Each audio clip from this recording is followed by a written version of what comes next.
আচ্ছা, বিয়ে কি সবসময় গ্র্যান্ড হতেই হবে? অ্যারেঞ্জমেন্টের সাথে আসল তো মেনুতে কি আছে? আর স্টার্টার নাকি মেন কোর্স, কোনটা বেশি ভালো হলো, তাই না? সেই দিন বিনা ইনভিটেশনে এক বিয়ে বাড়িতে ঢুকে পড়েই সোজা চলে গেলাম চা কফি সেকশনে।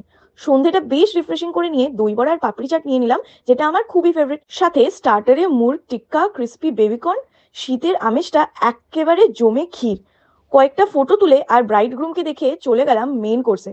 আর দেখি, আরে এ তো সেই আনন্দম ইভেন্ট প্ল্যানারের ক্যাটারিং। ভালো তো হতেই হতো। মেন কোর্স মেনু শুরুতেই ছিল শীতকাল পারফেক্ট কড়াইশুটির কচুরি, স্টাফড আলুর দম দিয়ে, আর ভেটকি ফিশ ফ্রাই, যেটা স্যালাড কাসুন্দি দিয়ে খাসা লাগছিল। কিন্তু আমার নজর ছিল ভেজ রাইস দিয়ে মাটনের দিকে। আহা, গরম গরম মাটনের সাথে রাইসের এই কম্বিনেশনটা ছাড়া বিয়ে বাড়ি জমে নাকি? তাও আবার আনন্দম ইভেন্ট প্ল্যানার যখন থাকে ক্যাটারিং এর দায়িত্বে, যাদের কোয়ালিটির দিক থেকে সবসময় আমার রেকমেন্ডেড ক্যাটারিং লিস্টে একদমই থাকে। সব রকম ইভেন্ট প্ল্যানিং এর সাথে ক্যাটারিং এর অ্যারেঞ্জমেন্ট ওনারা তোমাদের মনের মতো করে দেবেন। আচ্ছা, মেন কোর্স তো খাওয়া হলোই, কিন্তু ডেজার্টে বেকড রসগোল্লা, ছানার বেক সন্দেশ আর চাটনি, পাঁপড়, আইসক্রিম দিয়ে দারুণ একটা বিয়ে বাড়ি এক্সপিরিয়েন্স করলাম।